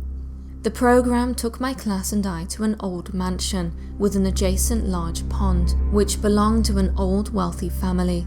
Supposedly, there had been reports by previous visitors of strange things happening in the mansion. The sound of whispers, faint children's giggles on a staircase, cold spots, and the apparition of a lady walking on the pond at night. Upon arriving at the estate, it felt like any normal old mansion. As far as I could tell, there was nothing out of the ordinary. Then, upon entering the house for a tour, I started to feel slightly apprehensive. It was broad daylight, yet I couldn't have anticipated what would happen next. We entered a room which had 2 rows of chairs with a large window opposite the chairs. This faced the old mansion's courtyard. We took our seats to listen to a presentation about the house. I sat on the front row at the right edge. It was at that moment that I started to get what would quickly become a piercing headache. It wouldn't stop and only became worse. I also felt a heavy weight come upon me. Weighed down by the pressure and the headache, I slumped my head for the entirety of the presentation. After what felt like an hour, the presentation was finished and I was able to stand up. As I did, I heard a classmate gasp. When asked what was wrong, she explained that she had felt something grab her arm. It couldn't be explained. After exiting the room, the rest of the tour was normal, with nothing out of the ordinary. After returning to the school, a teacher who had been on the trip with us shared the pictures he had taken. Among the pictures was one of the room in which we had listened to the presentation. The photo showed me sitting on the front row at the edge with my head slumped, just as I remembered. Only there was something else in the picture, something I had not remembered. The picture showed a white apparition hovering above me. I believed, and still believe to this day, that the room where I felt the pressure and my classmate was grabbed was the residence of Djinns, likely the personal Djinn, the Kareen, of those who once lived in that old mansion.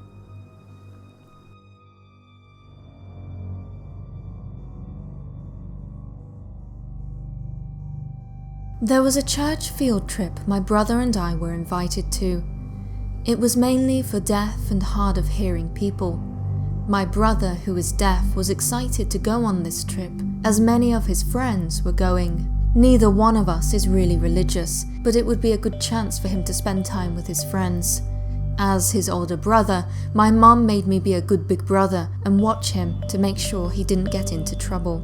I was around 12 at the time and my brother was 10. We were told that the church we were going to was somewhere in Pennsylvania. Little did I know it would be in a desolate spot in the middle of nowhere with nothing for miles. The church van which picked us up was a windowed transport van that you see at airports carrying huge families for their vacations. My younger brother and I hopped in at the pickup spot somewhere in Pasadena, Maryland. From there we started our long 4.5-hour drive. I chose to sit in the very back. I wanted to get some rest during the drive and to get some space for my brother and his friends. Surprisingly, deaf people are not quiet. I woke up about an hour into the trip with my brother tapping me on the forehead, telling me to look out the window. I got up and looked.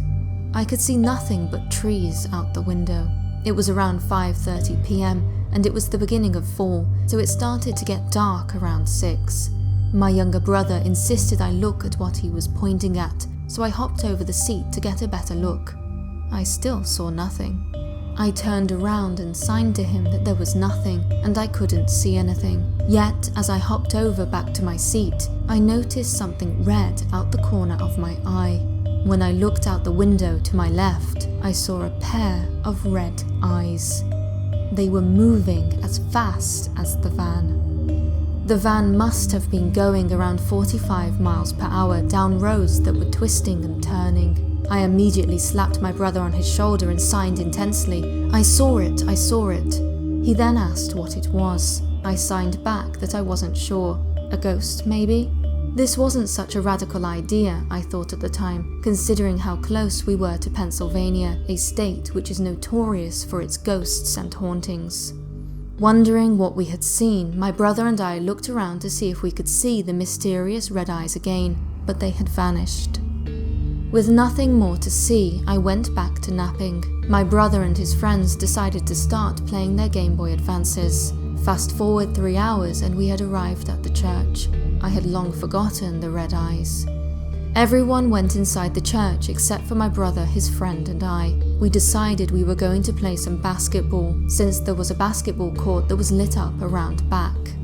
The church was surrounded by thick woods, and I could hear the sound of the woods as we played, the chirping of birds and crickets. We decided we would play a game called 21 First to 21 Wins. It was about halfway through the game that I noticed everything had gone quiet. It was pitch black outside except for the church and the basketball court, and it was deadly silent. The only sound came from the basketball hitting the ground and the hoop. I could no longer hear the birds and the crickets. Unnerved, I told my brother and his friend to stop. I had a feeling someone or something was watching us. They both laughed at me and signed to me, "You scaredy cat." I told them to quit it and just look around with me for a moment. That's when I saw the piercing red eyes from the woods. The woods were about 10 feet away from the basketball court. I was terrified. I tapped my brother and his friend and pointed to where the red eyes were. Seemingly, as soon as I pointed to them, the red eyes blinked and turned to walk away from the basketball court, walking along the edge of the forest, but staying out of any light that broke through the trees. We were unable to see anything other than the eyes. All 3 of us looked at each other and decided it would be best to go into the church. We ran as fast as we could to the doors. There was an adult there who asked us what we were doing. I told him that we'd been playing basketball. Unimpressed, he led us into a general area for the games everyone else was playing and told us to stay there, saying that we were not supposed to be outside. After this, he walked out into the hallway and never came back into the room for the rest of the night. My brother, his friend and I agreed not to tell anyone, not because they wouldn't believe us, but out of fear that that thing would come back. As we sat in the General Assembly area, we were next to a window that looked out into the forest on the right side of the building. I peeked out and saw those glaring red eyes. They were outside, still. Again, I immediately grabbed my brother and shoved him to the window and showed him. What was it? Why was it following us? Both of us were freaking out. One of the chaperones noticed we were freaked out and asked if everything was okay. When we told her to look out the window, she said she didn't see anything.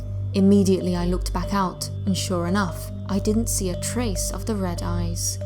After that, we left the window and joined in playing games with the others. When it was time to leave, I was one of the last ones to get into the van. It was around 10 p.m, and the thought of those red eyes kept returning to my mind. Then, as I was waiting for the van to load, I heard something that I would never forget.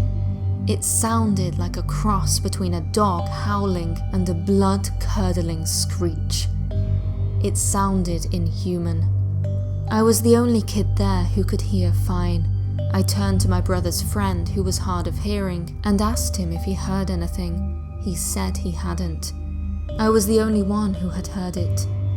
I couldn't sleep the ride home. The sound of that thing, those piercing red eyes. I was attentively watching the passing trees, scanning them to see if I could see those eyes again, following us. I never did see them, and I don't want to ever again. Whatever that thing was, it wasn't friendly or looking to make any new friends.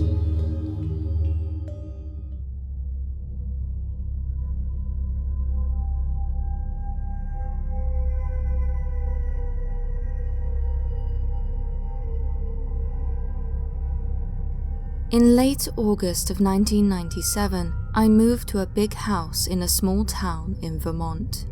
The house was an old family mansion. I was moving there to run a ceramics business from its converted garage and would live there for just under a year. I'd heard dark rumors about its inhabitants, but nothing about the house itself. In the times I'd visited, its ramshackle charm and beautiful woodwork made it appear a once loved, if somewhat strange and spooky place. Strange and spooky places don't deter me. My parents had been spiritualists. From the time I was 6 years old, I'd attended seances on a weekly basis. Those long nights sitting in the dark served to make me think spirits and those who called them up were frauds and fools. Still, there were rare occasions when something entirely unexplainable happened. A pair of scissors flying off the table in front of my eyes was one, so I kept an open mind to the supernatural. I also have a love of what we don't know, and paranormal phenomena fall into that category. I can't say I'm a hardened skeptic, but I can't say I'm a moon-eyed believer either. I know what I've experienced, and that there was no known cause for those things to have happened. Most people aren't satisfied with standing questions. I like leaving the big question right in the middle of the room, pointing at it and saying, "See, you don't know, I don't know, nobody knows." If somebody says they know, they're lying. Until living in that mansion, I'd had no surety of ghosts. The family had built this version of their home in 1913 and lived on the land for generations. They owned the wood mill behind the house. It must have been a showcase in its prime, with a good piece of land attached and a lake just across the road. By 1997, only one family member remained there, and the house was a dilapidated mess. Years of neglect and a leaking roof buckled and bellied ceilings and walls on the upper floors. Of its 27 rooms and 3 full stories, only 9 rooms were habitable in the first and second floors of the main house. On the ground floor, the gutted living room, dining room and kitchen had been carved out of several smaller rooms and left unfinished. Bare beams detracted from the beautifully crafted woodwork and hand-tooled window frames. One small bedroom and filthy bath off the dining room housed the last of the family to live there. On the second floor were 5 rooms and a bath, each in varying states of decay. 4 of those rooms were in use as bedrooms. The 5th had been the bedroom of a man murdered in the house a decade earlier. When I moved in, it was used as storage, and a passageway to the shambolic 2-story 7-room apartment above the garage area. The 3rd floor of the main house held the large ballroom where the family had entertained back in the glory days. Doors opened from there into 3 smaller rooms, and a tiny interior room with an original square zinc bathtub in wooden housing. Boxes, papers and clothing littered the floors. The only furniture anywhere was a rusty bed frame.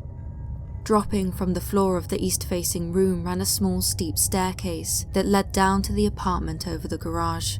The 2nd floor door that opened onto the main staircase to the ballroom was locked with a bolt from the outside.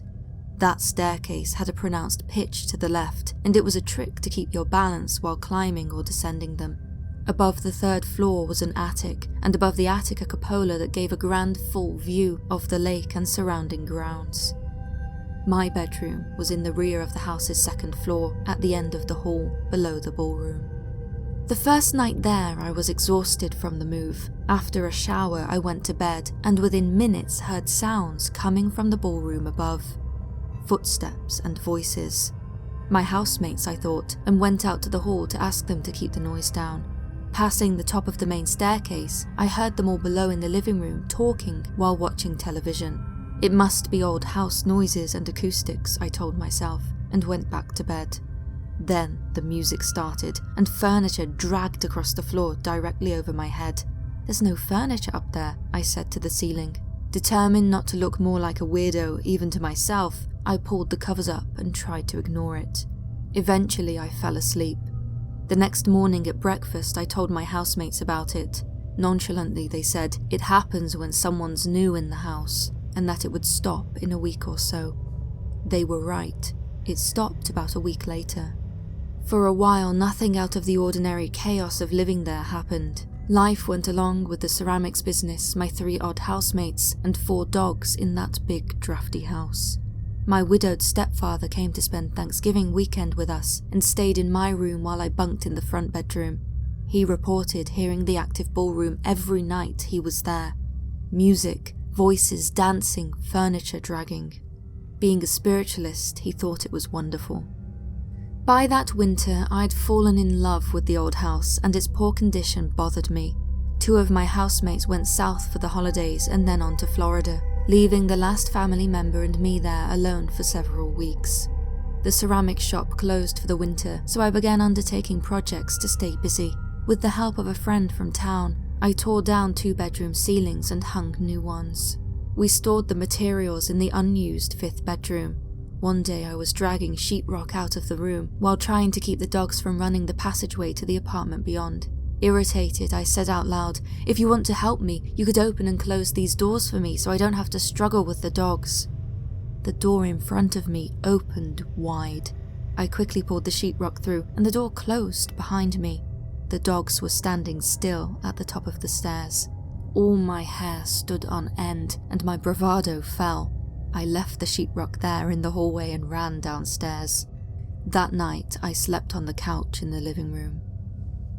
Over the months that I lived in the mansion, I saw and heard many unexplainable things, but my housemates didn't want to talk about them. My curiosity was dismissed every time I brought up the subject. Meanwhile, the events kept going on, often when it was only myself in the house. At night, I heard a string of notes from the piano when I had put the keyboard cover down. While eating breakfast, my dish moved away from me. I watched it slide from under the newspaper I was holding and across the table. I'd heard footsteps on the stairs in front of me when there was no visible person to make them. Faint big band music played while cooking in the kitchen. I could never tell what direction it came from. A voice here and there, most were murmurs, but I distinctly heard a woman's voice say, "No, not there," while I was reorganizing a pantry. When I was painting the 2nd floor porch, I heard a man clearly say, "That's nice." I turned and looked through the doorway down the hall, but there was nobody else in the house. As these things became an everyday occurrence, I'd just say, "Okay," or "Hello," and carry on with what I was doing. Whoever or whatever was around me seemed to mean me no harm. In fact, once I slipped at the top of the main staircase, and what I can only describe as an air cushion stopped me from falling. I was often spooked in that place, but never felt threatened. One can grow used to living in a haunted house, and I did. I even liked it. I left the mansion in 1998 and haven't been back since. The last family member to own the home died some years later, and his inheritors sold it to a couple who wanted it for a bed and breakfast. They called in an investigative team to find out what was going on around them as they renovated. The investigators captured several EVPs, electronic voice phenomena. One of those voices captured sounded uncannily like the family member I knew. Others seemed not as friendly as those energies I encountered. from the photos on their website, the house looks lovely now. All these years later, and that house stays in my thoughts. From my experiences and now the captured evidence, I'll swear the mansion is genuinely haunted. The things I witnessed there were far and away more tangible than anything the spiritualists I knew ever witnessed. Whatever walks at that mansion does not walk alone. There are simply too many of them.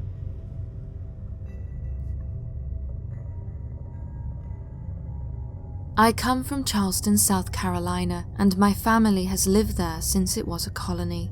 It's a very haunted city with a deep history of the paranormal.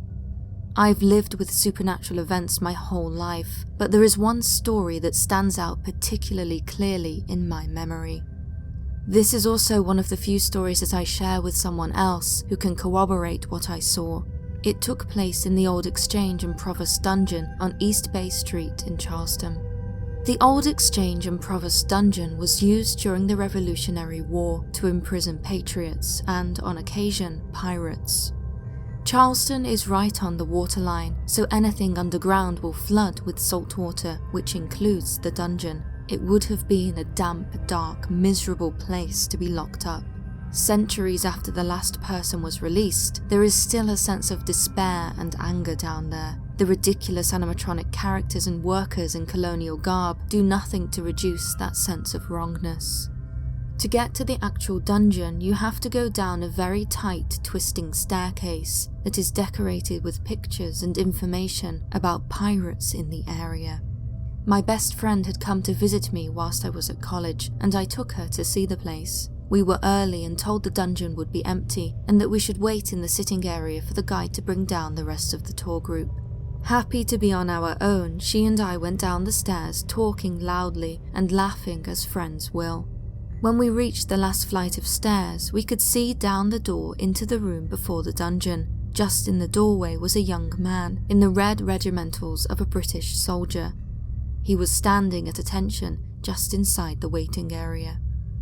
This didn't seem odd, as all the people who work there are required to wear colonial costumes. The man in the red coat and tricorn hat turned when we hit the last landing, met my eyes and smiled at me. My friend and I had been acting a bit silly, and he seemed amused by us. He was a good-looking guy with blue-grey eyes and shoulder-length auburn hair, tied back in a black ribbon. Feeling a bit embarrassed at being caught acting the fool, we settled down and spent a few minutes in the small hallway at the foot of the stairs, looking at the pirate memorabilia. I kept looking at the guy and was sure he found us funny. Eventually, my friend and I walked past him to take a seat in the waiting area. The bend faced the door and hall, meaning we would be facing the redcoat. Only there wasn't a man there. In the exact place he had stood was a mannequin in the uniform of a British soldier. The mannequin was white, featureless, and did not even wear a wig. There was no way I could have mistaken it for a person. My friend sat in silence, unable to speak, both of us feeling the pins and needles sensation of having seen something that couldn't be. The strangest part was that I could still feel something strange in the empty room. For some reason, the coat on the mannequin did not have pewter buttons. Instead, it had tacky, cheap fake gems. It was ugly and not at all historically correct. I was filled with frustration and irritation, and I badly wanted to remove them. It didn't feel like my own emotions, more like the spirit was sharing his displeasure with me. If he was a proud soldier and used the mannequin to manifest, he would probably not be happy about such an ugly and inaccurate addition to the costume. Eventually, other visitors trickled in, but no one spoke. It was as if they too sensed what had held my friend and I in silence. It wasn't fear, there was no sense of danger, but it was unsettling. As I sat there holding my best friend's hand, I heard a whisper, not in my ear, but my mind. "James," it said.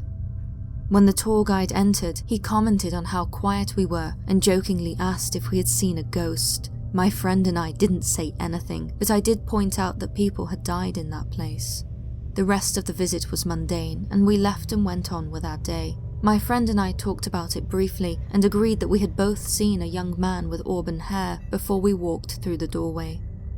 2 years later, just before I graduated and left the city, my friend and I went back to the old Exchange and Provost dungeon just to see what might happen. We had to go back before we both had no reason to go there. When we came to the waiting area next to the dungeon, we noticed that the mannequin had been moved to a far corner and that his coat had been updated to look more realistic. No plastic gems. Unlike the last time, the waiting area was full of people and noisy. My friend and I approached a man who worked there and asked about the mannequin's coat. "Oh, you mean James?" the tour guide asked without missing a beat. I have never actually had my mouth drop open before or since, but it did then. Apparently the crew that worked there had named the mannequin James. He told us that other people had experiences around James. I didn't see the spirit again. I got the sensation that he was less restless now his mannequin was no longer wearing tacky fake gem buttons. I suspect the spirit had very clear opinions about his uniform and was not at all happy with the state of it and had wanted someone to fix it. I wish I knew more about James, who he was and why his spirit remains in that dungeon. His face is perfectly clear in my mind, even years later, and he looked real and solid. He didn't seem unhappy, just miffed about his coat and amused by the two girls giggling in the hallway.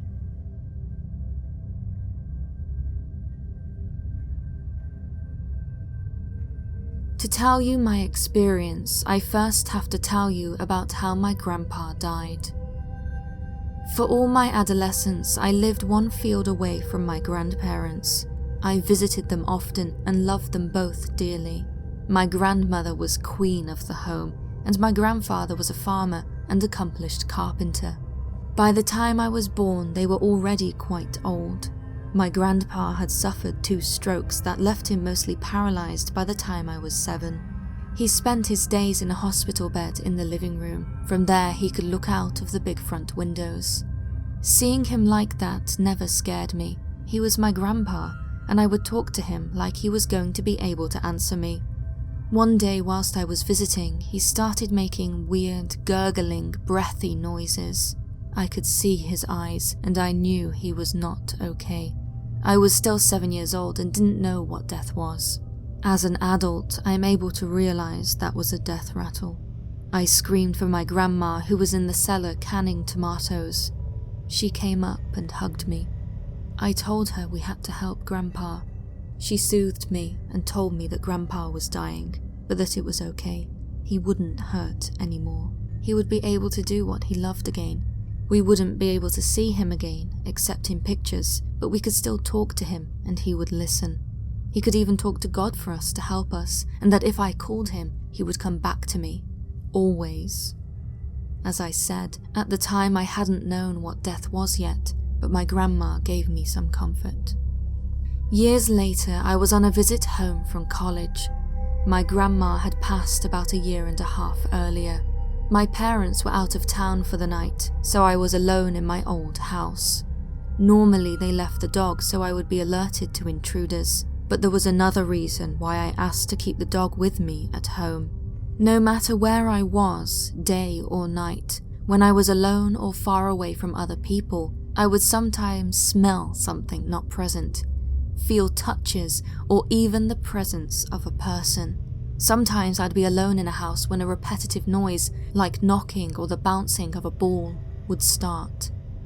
When I asked whoever, whatever was making the noise to stop, it would stop. Strangely, when I had an animal around, there wasn't as much activity. So it was for these reasons that I was wary when my parents didn't leave the dog with me that night. It started around 5 p.m. There were odd smells like milk that's gone off, or rotten fruit or stale urine. I would get whiffs now and then. I knew what was happening, but I still looked for sources. Mom kept her house immaculate, clean with no stale food. I tried to ignore what was happening. If it smelled bad, talking would just make it worse. When I went to bed, I kept the closet light on and pulled my blanket up to my eyeballs. I had nightmares until midnight.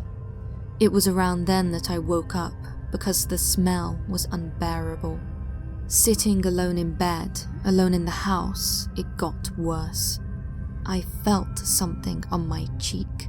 If I had to describe it, I would say it was like someone with long nails slid 2 nails along my cheek. There was no one there. Then I was pushed out of my bed. Terrified, I ran outside with my cell phone and cigarettes. I was shaking and did not know who to call. All I knew was I couldn't go back in. Standing outside, it was then that I saw my grandma's empty house across the field. I wished she was still there, with her old porch light on so I could feel safe.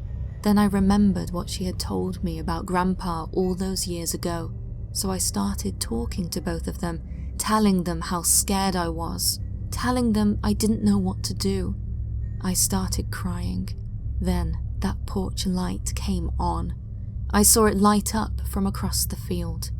At the same time, I started to smell my grandma. She always smelled like sweat and flour. She never wore deodorant and was almost always baking something. I felt hands lightly touch my shoulders, then grip tighter as if to say, "I've got you. You're safe." I knew those hands were my grandpa. With my grandparents, I was able to go back inside. Whatever presence had been there was gone. The next morning, I could still smell traces of flour. My mom was confused as to why Grandma's porch light was on. No one else had keys but her, and they had been in her purse. Mom dialed the police, and while she was talking, I watched the light go off. There was never any evidence found of an intruder. They simply blamed it on how old the light was. Thank you for listening. I truly hope you enjoyed. If you did, be sure to subscribe for more of the paranormal. And to make sure you don't miss a future episode, subscribe to my newsletter over on paranormalscholar.com. Remember, this weekend only, I will be giving 50% off the download price of my documentary In Search of the Dead. This exclusive offer will be sent out via my newsletter, so be sure to sign up if you haven't done so already. If you've missed this offer, don't worry, you can still subscribe to my newsletter to stay up to date with all the latest offers and content from the Paranormal Scholar. Thank you again. Until next time.